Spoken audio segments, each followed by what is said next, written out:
La Diócesis de San Cristóbal presenta el curso Eucaristía, Sacramento de Nuestra Fe, con Monseñor Mario Moronta, certificado por la Universidad Católica del Táchira y el Instituto Universitario Eclesiástico Santo Tomás de Aquino, con el apoyo de Radio Natividad y el Diario Católico de Venezuela.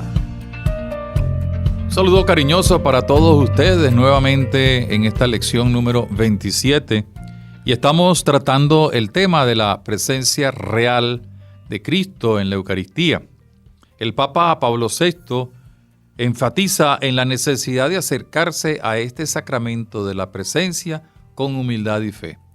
Aquí habíamos quedado en la última sesión y es importante rescatar esta idea como síntesis de lo antes dicho. Cristo está presente de manera real, transformada, allí habiendo transformado el pan y el vino, y esto no se puede medir o explicar desde el punto de vista científico, sino que lo hacemos con la fe. Es necesario, dice el Papa en el número 3 de Mysterium Fidei, que nos acerquemos particularmente a este misterio con humilde reverencia, no siguiendo razones humanas que deben callar, sino adhiriéndonos firmemente a la revelación divina. El mismo Papa advierte lo siguiente cuando hace referencia a algunos teólogos del pasado. Idénticas afirmaciones han hecho con frecuencia los doctores escolásticos, que en este sacramento se halle presente el cuerpo verdadero y la sangre verdadera de Cristo, no se puede percibir con los sentidos, como dice Santo Tomás, sino solo con la fe, lo cual se apoya en la autoridad de Dios. Por esto, comentando aquel pasaje de Lucas 22:19, esto es mi cuerpo, que por ustedes va a ser entregado. San Cirilo dice, no dudes si esto es verdad, sino más bien acepta con fe las palabras del Salvador, porque siendo Él la verdad, no miente. Pablo VI apela a una norma de la Iglesia Maestra. No se puede desvalorizar los dogmas y las expresiones ciertas del magisterio y de las fuentes de la teología, sobre todo en este tema, como en el de los otros temas de la fe. Y dice el Papa Pablo VI, la norma, pues, de hablar que la Iglesia, con un prolongado trabajo de siglos, no sin ayuda del Espíritu Santo, ha establecido, confirmándola con la autoridad de los concilios, norma que con frecuencia se ha convertido en contraseña y bandera de la fe ortodoxa, debe ser religiosamente observada y nadie, a su propio arbitrio o so pretexto de nueva ciencia, presuma cambiarla. ¿Quién podría tolerar jamás que las fórmulas dogmáticas usadas por los concilios ecuménicos para los misterios de la Santísima Trinidad y de la Encarnación se juzguen como ya inadecuadas a los hombres de nuestro tiempo y que en su lugar se empleen inconsideradamente otras nuevas? Del mismo modo, no se puede tolerar que cualquiera pueda atentar a su gusto contra las fórmulas con que en el Concilio de Trento se propuso la fe del misterio eucarístico.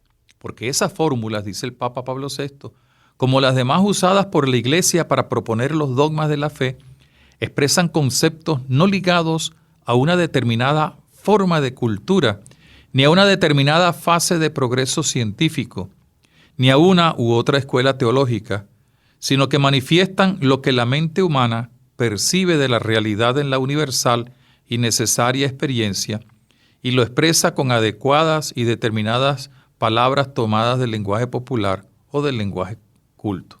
Por eso resultan acomodadas a todos los hombres de todo tiempo y lugar. Esto no significa, podemos deducir nosotros, que no se estudie o se busquen sanas y adecuadas explicaciones, pero sin renunciar a lo esencial, es decir, a la tradición y al dogma de la Iglesia. Verdad es que dichas fórmulas, dice el Papa, se pueden explicar más clara y más ampliamente con mucho fruto, pero nunca en un sentido diverso de aquel en que fueron usadas, de modo que al progresar la inteligencia de la fe permanezca intacta la verdad de la fe.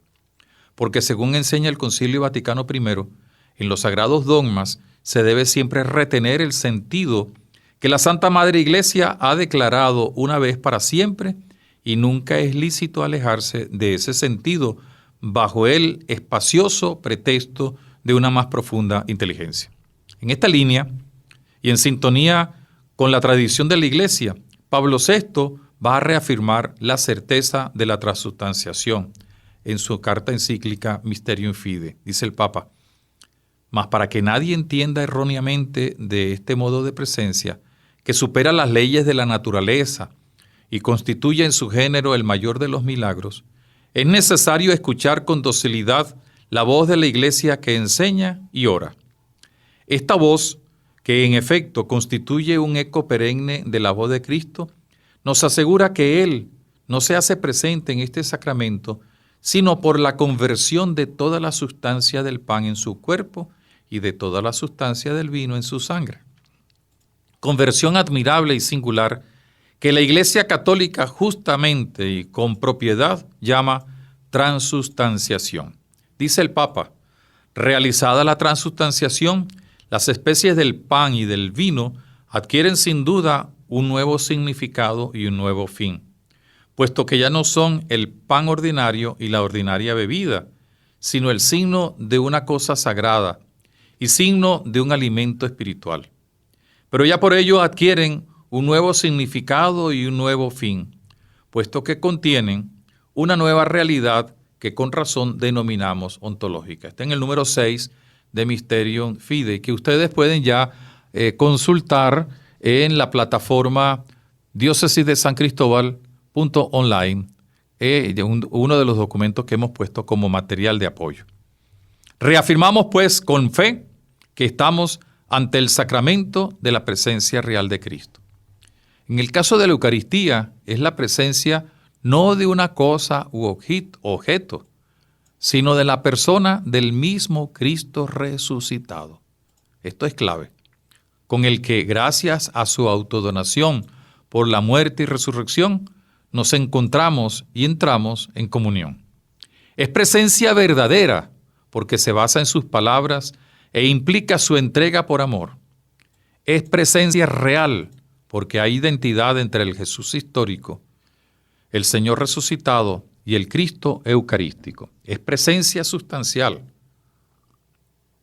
porque contiene la misma persona de Cristo y a diferencia de su presencia en otros sacramentos, resalta la identidad bajo forma sacramental de los elementos consagrados con la persona de Cristo glorificado.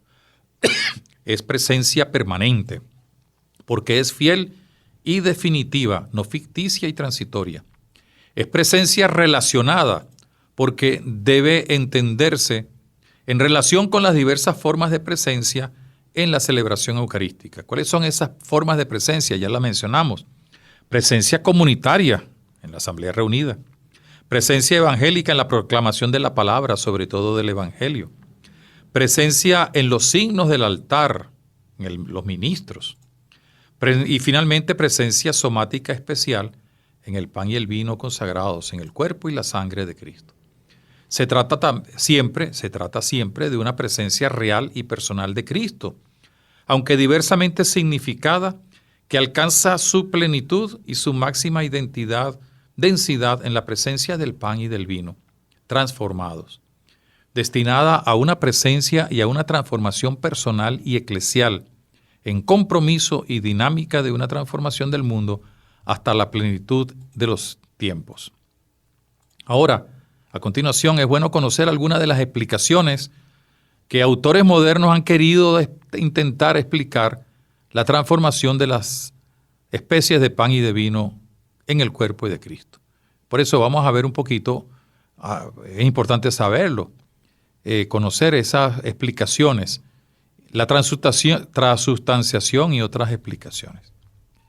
Ya vimos al estudiar la historia de la teología de la Eucaristía, cómo para explicar la transformación del pan y del vino en el cuerpo de Cristo, algunos autores del medievo apelaron al concepto de transustanciación.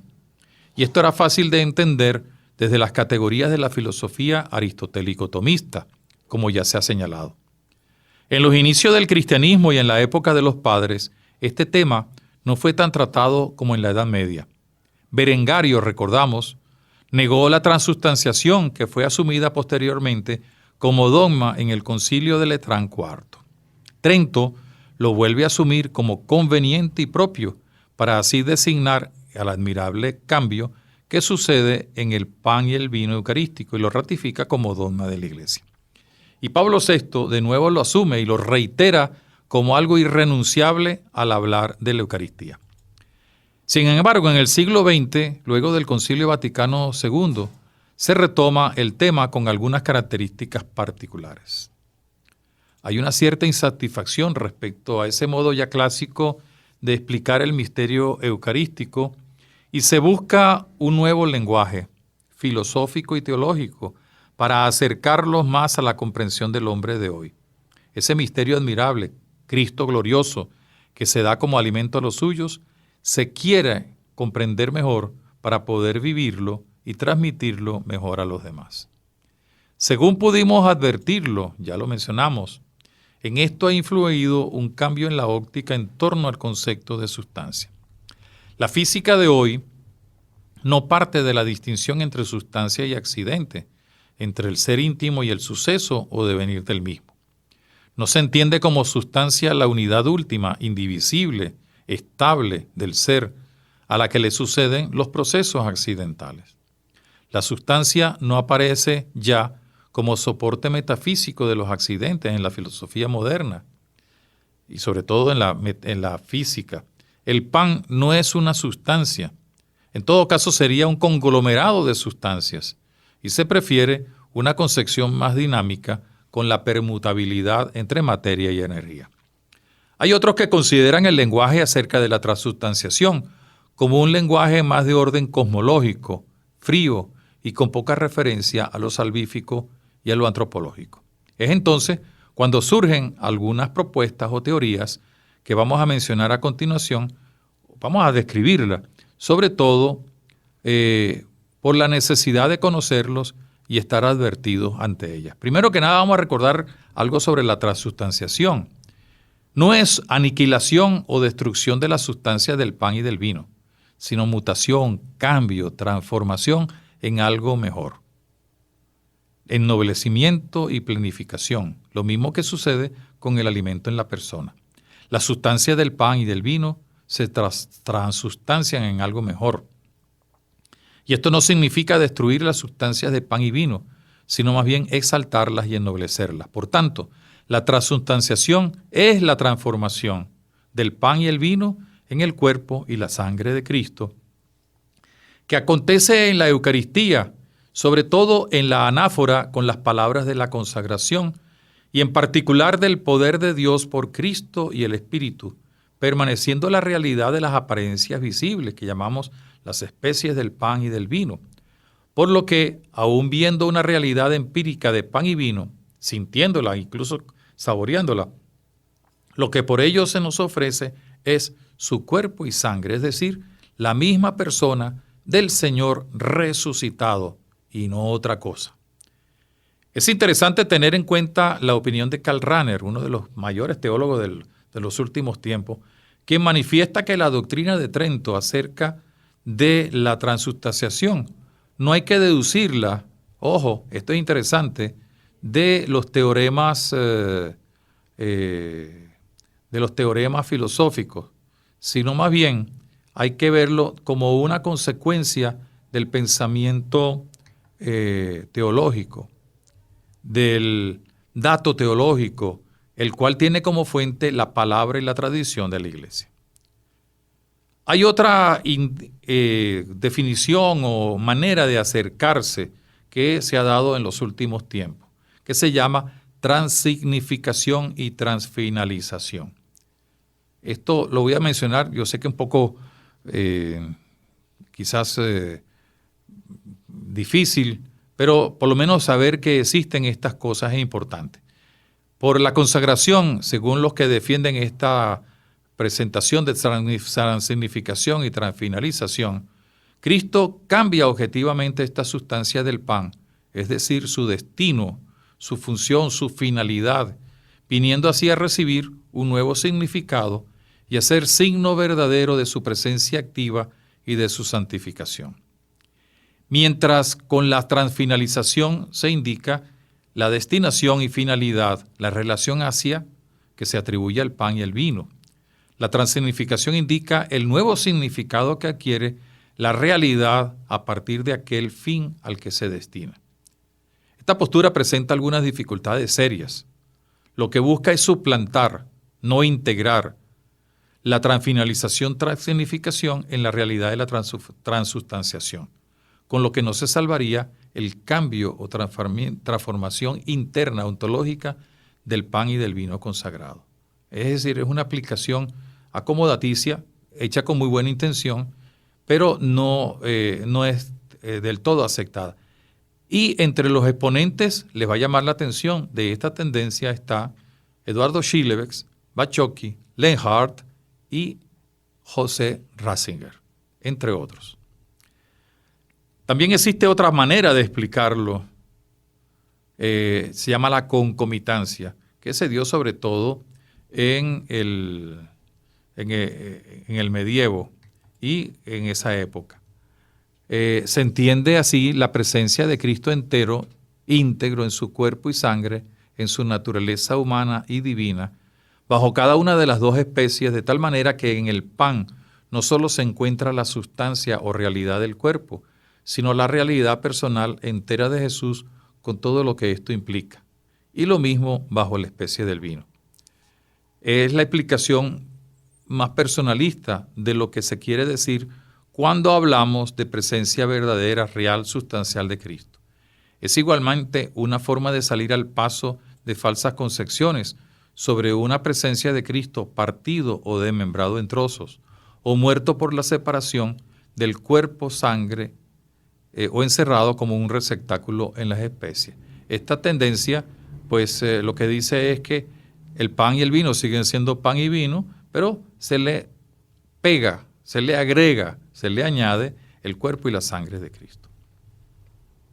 Dichas estas cosas, vamos a ver un poquito la relación que existe entre memoria, presencia, Pascua, escatología. Como ya lo hemos señalado anticipadamente, la memoria apunta a la presencia real de Cristo, pero no se limita a un simple recuerdo de algo pasado. La memoria es presente, pasado, futuro del evento pascual. La memoria, ya lo vimos, afirma y hace confesar la presencia de Cristo en la Eucaristía.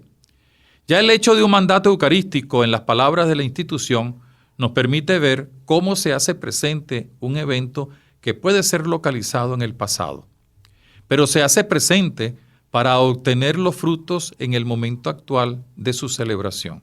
Pero a la vez, por lo que nos ha enseñado el mismo Jesús, tiene una proyección escatológica. Además de autopresentarse como pan de vida eterna, él mismo advierte que no lo volverá a comer sino en la plenitud del reino. Conmemoramos el evento pascual con todo lo que tiene de pasado y futuro en el hoy de la liturgia, que es el hoy de Dios, es el ya, pero todavía no, de la salvación. La perspectiva pascual y escatológica desde la nueva existencia del Señor glorioso, del Kyrios, del Señor, es la que mejor nos ayuda a comprender no solo el hecho de la presencia real de Cristo en la Eucaristía, sino también el modo de la misma. Por no tratarse de un simple recuerdo, ni por un acto particular con una fuerza propia del ministro, como podemos llegar a entender y explicar lo mejor posible la presencia real. Partimos de una realidad que marca toda la existencia, como ya lo hemos visto e insistido, es decir, el evento pascual. De hecho, solo el Cristo resucitado puede darnos el pan de vida eterna. Mejor todavía, solo Él resucitado puede aparecerse ante nosotros en la fracción del pan. Esa fue la experiencia de los discípulos de Emaús. Esa es nuestra experiencia. Reconocerlo en la fracción del pan, como aquellos discípulos lo reconocieron resucitado. El que se nos da es el hombre que ha vencido a la muerte y está en su existencia escatológica como primogénito de la nueva humanidad. El Hijo del Hombre, el Cristo glorioso, el Kyrios, el Señor, el totalmente original que quiere acercarse a nosotros a través de un gesto simbólico genial, darse a sí mismo como alimento y así llevarnos a la comunión de vida con Dios. el mismo cuerpo de Cristo que llegó a la gloria en el acontecimiento de la cruz, el cuerpo espiritual, neumático, es decir, por la acción del Espíritu, del que nos habla Pablo en la primera carta a los Corintios, capítulo 15. Es el que se nos da en la Eucaristía, porque está totalmente abierto, libre, presente. Entre los diversos modos de presencia, incluso real de Jesús, la Eucaristía es el más privilegiado por la dinámica sacramental que conocemos. Es el cuerpo del resucitado, realmente presente para ser reconocido y con el cual entramos en comunión con Él y con los demás hermanos.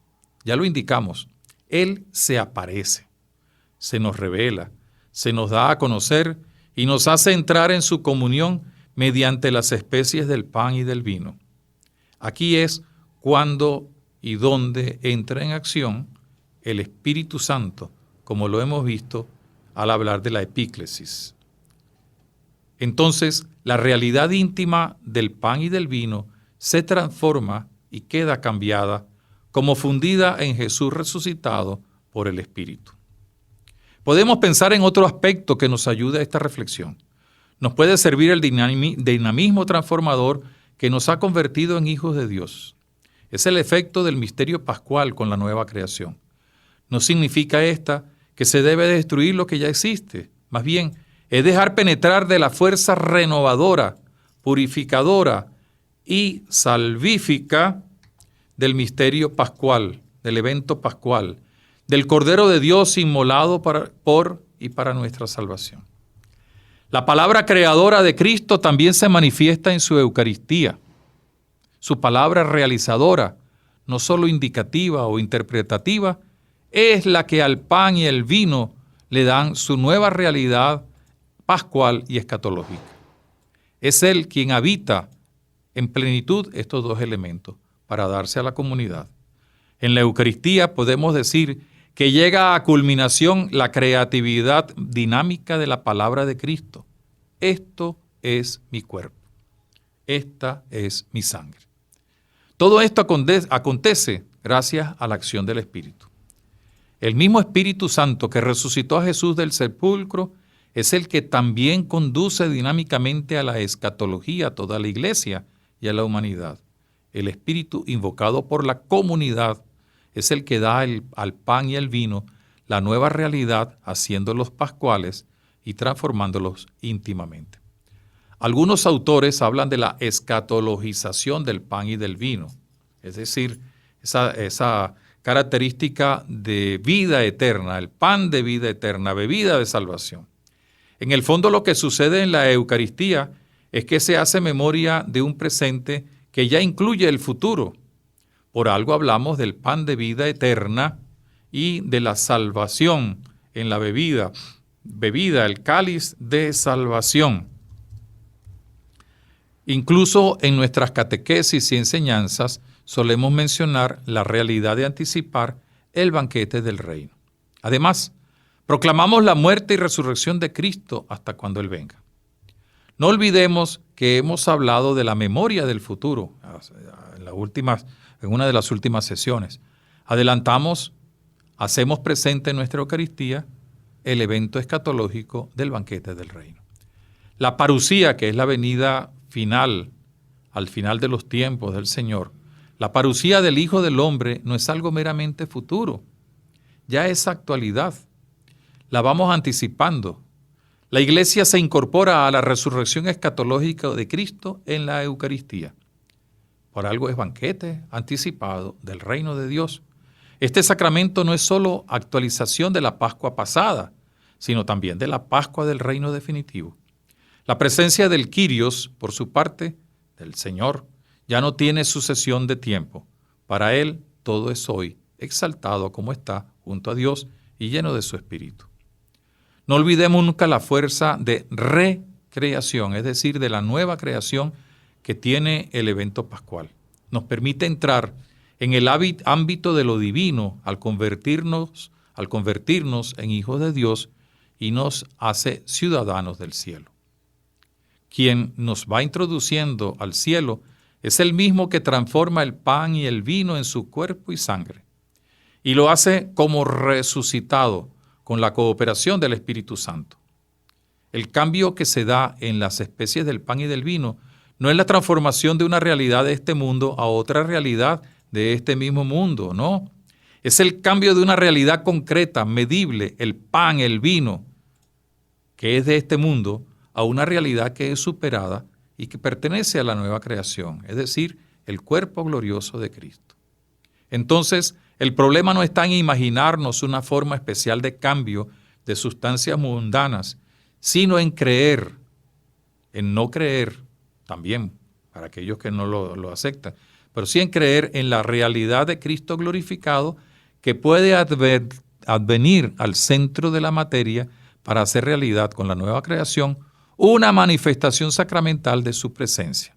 Así podemos admirar el hecho prodigioso de la transformación del pan y del vino en el cuerpo y la sangre de Cristo resucitado, pan de vida eterna y bebida de salvación. Como ustedes pueden ver, pues, tenemos que nosotros entender muy claramente que estamos ante un hecho de transformación por el misterio de la Pascua del Señor. Hay una interrogante que nos queda por atender. ¿Cómo explicar todo esto con las hostias consagradas guardadas en el sagrario? Lo vamos a ver en el próximo apartado, poniendo énfasis en otra actitud necesaria en la Eucaristía como es la adoración. La adoración. Pudimos ver, cuando repasábamos la historia de la teología eucarística, cómo se dio un momento particular en la misma cuando hubo una especie de cambio de óptica. Una cosa era la celebración y otra la participación en el acto de comer el pan eucarístico. Se llegó a proponer como precepto la posibilidad de comulgar por lo menos una vez al año. También fue cambiando la praxis de la reserva de las hostias consagradas. Al inicio se guardaban con debido respeto para poder llevar la comunión a los presos, a los que iban al martirio, a los enfermos, etc. La gente, ante la forma misteriosa de celebrar la Eucaristía, pedía por lo menos poder ver y contemplar para adorar a Cristo sacramentado. Y fueron surgiendo los sagrarios con motivaciones para que allí se hiciera la oración. También algunas solemnidades como el Corpus Christi y otras acciones litúrgicas que permitieran a la gente ver la hostia consagrada, porque ni siquiera la podían ver de manera muy clara y muy continua en la celebración de la Eucaristía. No olvidemos que se celebraba de espalda al pueblo. Todo esto, a la vez, fue generando una devoción más de carácter individualista, lamentablemente, con no pocas tendencias a desviaciones que aún, lamentablemente también, se mantienen en la actualidad. Pero es necesario en este momento que nos preguntemos acerca del sentido y de la visión teológica que se pueda ofrecer acerca de la reserva eucarística, de la piedad eucarística, etc. Aún con las dificultades que hemos visto, hay una cosa cierta. La Iglesia siempre reconoció la presencia real y sacramental de Cristo en la Eucaristía, aún en aquellas hostias consagradas que se reservaban en el sagrario. Y este es un dato de suma importancia. Lo que hay que hacer es siempre estar atentos para no caer o devenir en situaciones que puedan poner en peligro la auténtica piedad y el culto eucarístico cierto. Una primera cosa que hay que dejar bien claro es que las hostias consagradas que permanecen en la reserva, sea para la atención a los que no pueden acudir a la celebración o para la oración, necesariamente son fruto concreto de alguna celebración eucarística. No se trata de hostias guardadas porque hubo un momento aparte para su consagración, en un momento de necesidad. No, responden siempre a una celebración que se mantiene en el tiempo a través de estas hostias consagradas. Son frutos, son consagradas en alguna celebración eclesial de la Eucaristía. Y al contener la divina presencia del resucitado, pueden y deben motivar una actitud especialmente particular como lo es la adoración. Se trata pues de una convicción tradicional de la Iglesia. San Justino, por ejemplo, hace referencia al alimento eucarístico que se llevaba por medio de los diáconos a los ausentes. Siglos después, Trento reaccionará ante Lutero y defenderá la legitimidad de la adoración que los cristianos mantienen ante la reserva eucarística. Pablo VI llama la atención a quienes pretenden señalar que las hostias consagradas después de la misa no contienen la presencia de Jesucristo, porque hay algunos que así lo piensan. Y esto será reafirmado por la Instrucción Eucharisticum Mysterium del año 1967, que ya tienen ustedes a su disposición pronto en la página de la diócesis, diócesis de San Cristóbal.online. ¿Cuál es la finalidad de la reserva? Esta instrucción que hemos mencionado nos indica que la primera finalidad es la atención sobre todo a los enfermos, a los ancianos, a los incapacitados, y junto con ello la posibilidad de la oración de adoración. Dice, no es inútil, en el número 49, no es inútil recordar que el fin primero y primordial de la reserva de las sagradas especies fuera de la misa es la administración del viático. Se guardan para los enfermos, los ancianos, las personas incapacitadas, o para llevar después a lo mejor a través de un laico o de un diácono a las comunidades lejanas. Los fines secundarios son la distribución de la comunión fuera de la misa y la adoración de nuestro Señor Jesucristo oculto bajo las mismas especies. Pues la reserva de las especies sagradas, dice la instrucción, para los enfermos ha introducido la laudable costumbre de adorar este manjar del cielo conservado en las iglesias. Este culto de adoración se basa en una razón muy sólida y firme, sobre todo porque a la fe en la presencia real del Señor le es connatural su manifestación externa y pública. Hay que tener en cuenta los siguientes elementos al referirnos a la adoración eucarística, sobre todo después o fuera de la celebración litúrgica, extra missam, como solemos decir. Primero, hay que entenderla dentro del conjunto de todo el misterio y sacramento de la Eucaristía. Si esto no está verdaderamente claro, pues vamos a tener miles de dificultades y a lo mejor riesgos que correr. No hay que pensar que es algo distinto a tal punto que incluso hay quienes llegaron a pensar, y esto se sigue dando, de que es más importante que la misa, esa adoración eucarística en sus diversas maneras de realizarla. Hay quienes piensan esto, más importante es la adoración, más importante es la hora santa que la misa. Yo recuerdo que recién llegado aquí al Táchira, tuve una pequeña discusión con algún sacerdote que me decía que el 5 de julio y en otras celebraciones había que celebrar el Te Deum. Y yo le decía, bueno, pero es que mejor es celebrar la Eucaristía. No, pero más importante es el Te Deum y además está en continuación con la historia. Entonces yo le decía, bueno, no sé, a lo mejor es que aquí hay otra teología, pero lo que está verdaderamente en continuación con la historia, porque hace memoria de esa historia, es la Santa Misa. No estoy en contra del Te Deum, no estoy en contra de la bendición del Santísimo, porque la hacemos con mucha frecuencia, pero estas actividades, estas acciones litúrgicas eucarísticas son posibles gracias a la celebración, a la realización de la Eucaristía. Dice en Eucharisticum Mysterium, número 3, hay que considerar el misterio eucarístico en toda su amplitud, tanto en la celebración misma de la misa como en el culto de las sagradas especies que se reservan después de la misa para prolongar la gracia del sacrificio. Segundo, la Eucaristía está ordenada primordialmente a su celebración y no a la adoración o contemplación. Ciertamente que no es que no se adore, no se contemple, pero lo que es importante cuando se hace la celebración es eso, la celebración, la memoria de la cual se desprende ciertamente la adoración y la contemplación.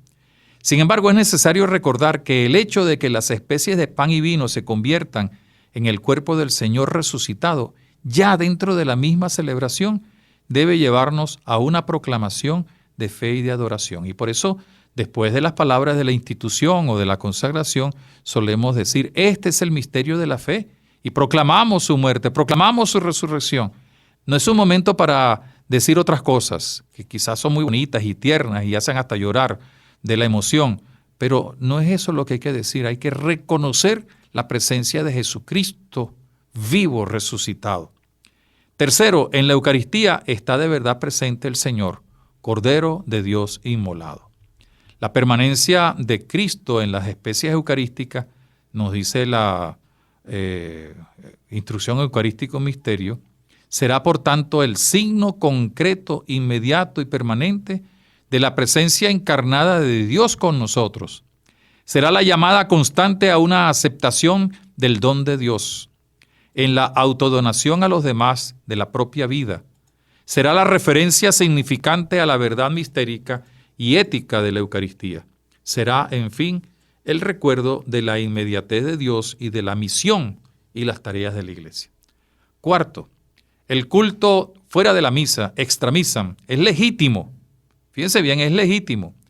Y es connatural a nuestra fe en la presencia real del Cristo, porque está vinculado con la celebración de cuál es fruto y provisión.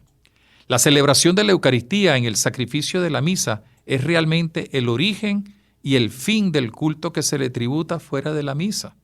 Origen nace de allí y fin del culto porque nos lleva nuevamente a que en su momento podamos volver y volvamos a la celebración para reconocer a Cristo presente en la Eucaristía.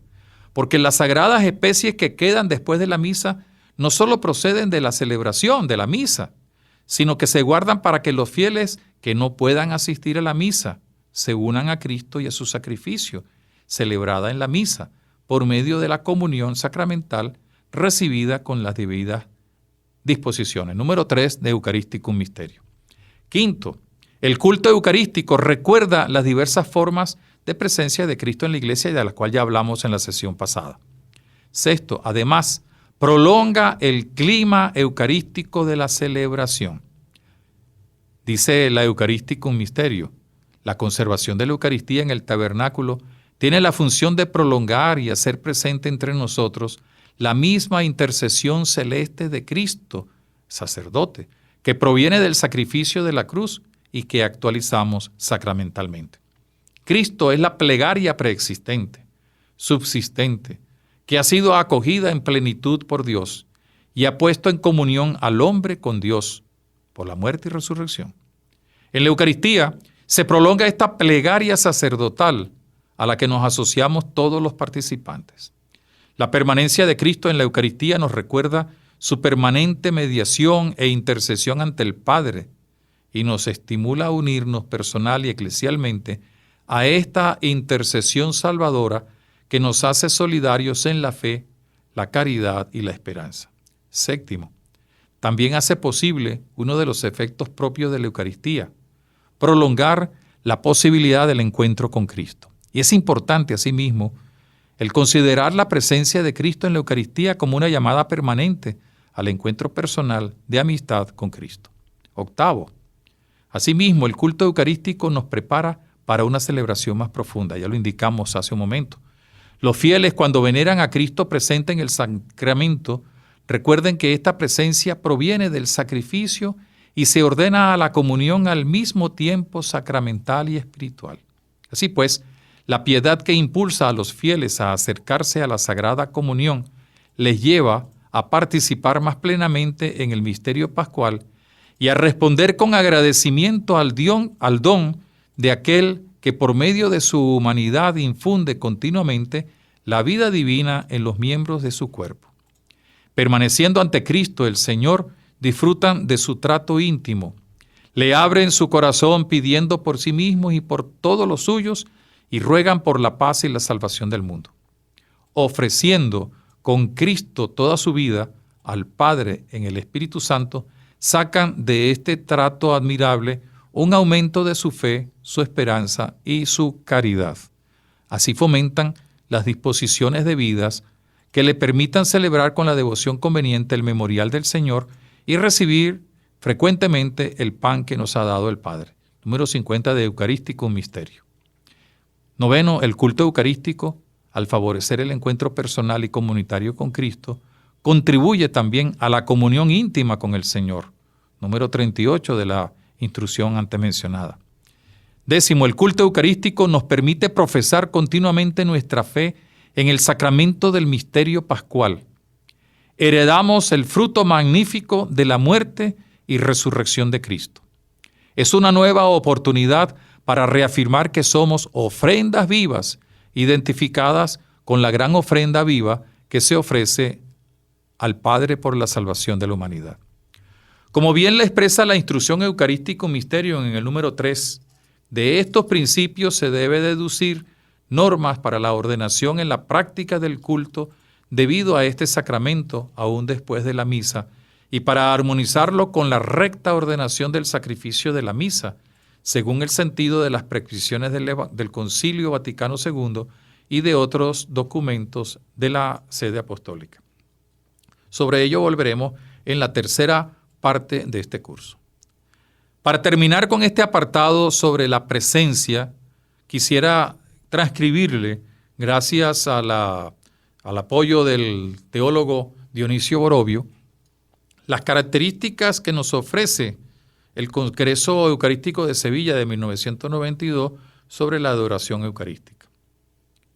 Primero, la adoración eucarística es una adoración trinitaria que implica la actitud de agradecimiento y admiración al amor de Dios Padre, la mediación salvadora de Cristo y el don gozoso y consolador del Espíritu. Todo esto está sintetizado en la doxología final de la plegaria eucarística. Segundo, la adoración es tiempo exterior y espacio interior para una concentración de la vida en Cristo, confesando su presencia activa permanente, su cercanía y acompañamiento en orden a la transformación personal y social.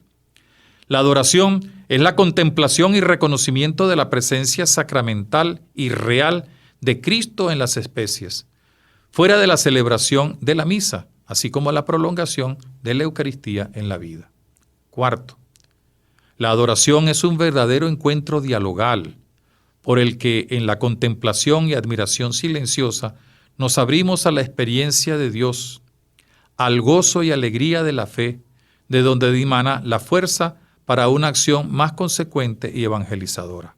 Quinto, la adoración es igualmente el gesto de solidaridad con las necesidades y necesitados del mundo entero, en cuanto que se tienen presentes en la oración, y desde esta petición solidaria verificada en la vida, se incrementan la justicia y la fraternidad. Los adoradores también participan a su modo de la tarea de la evangelización. Y terminamos haciendo una breve referencia que va a servir de introducción al tema que vamos a iniciar en la próxima sesión sobre la Iglesia Sacramento, la Eucaristía en su dimensión sacramental a través de la Iglesia. La celebración de la Eucaristía culmina con una invitación a la misión. Ite, missa est.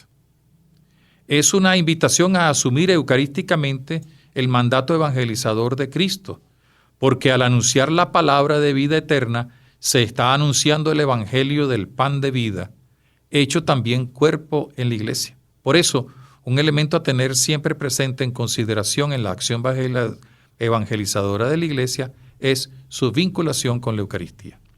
Recordemos que el magisterio de la misma Iglesia nos ha enseñado que ambas realidades, palabra y Eucaristía, son ejes y fuente de la vida y acción de la Iglesia. Además, los dos constituyen el alimento de vida eterna para todo creyente. Al poner en acción, en práctica, el mandato de Jesús de salir a evangelizar, además de evitar caer en cualquier forma de sacramentalismo, nos impulsará a centrar todo en esos dos ejes. Por eso, como lo veremos a partir de la próxima sesión, se requiere de una eclesiología eucarística como síntesis de todo el ser y quehacer de la misma Iglesia. La Eucaristía es el punto de partida de la misión, es el gran símbolo de la misión. La misión consiste en hacerse pan entregado, vino derramado por la vida del mundo. En la Eucaristía aprende la comunidad a acoger a todos, especialmente a los más pobres, a convertirse en alimento del que tiene hambre, en bebida del que tiene sed, vestido del desnudo. Tienen amordazado a Jesús aquellas comunidades en las que todas las puertas están cerradas a la misericordia con los hermanos. Una iglesia particular que reserva el Santísimo tiene en sí la misma memoria permanente de una misión ineludible a la que ha de entregarse con alma y cuerpo, asumiendo para ello todos los riesgos que sean necesarios. La Eucaristía, desde esta perspectiva, es también profecía. Siempre está vigente la invitación a proclamar la muerte y resurrección del Señor, pascual, sacramentado, hasta su retorno al final de los tiempos y hasta cuando comamos con Él en el banquete del reino. La Eucaristía es profecía en acción, porque además de transformarnos, nos lanza a la misión profética, al anuncio y testimonio del mundo que en la Eucaristía se asoma y que trae salvación y esperanza. Hemos terminado este tema acerca de la presencia real de Cristo. A partir de la próxima sección vamos a tener esa dimensión de la Iglesia en su relación con la Eucaristía. La Iglesia como sacramento, pero sacramento de la Eucaristía. Si usted tiene algún comentario, alguna pregunta, no olvide de contactar eucateo@gmail.com. Y este material y el del próximo, ya la próxima temática de la próxima sesión, la puede usted encontrar en la página diócesisdesancristóbal.online. A todos ustedes mi saludo, mi agradecimiento, mi acompañamiento en la oración. Que el Cristo Pascual, acompañado de su Madre Santísima, nos sigan acompañando y bendiciendo. Hasta la próxima sesión. Esta emisora presentó el curso La Eucaristía, Sacramento de nuestra Fe. El material de apoyo a disposición en www.diocesisdesancristóbal.online.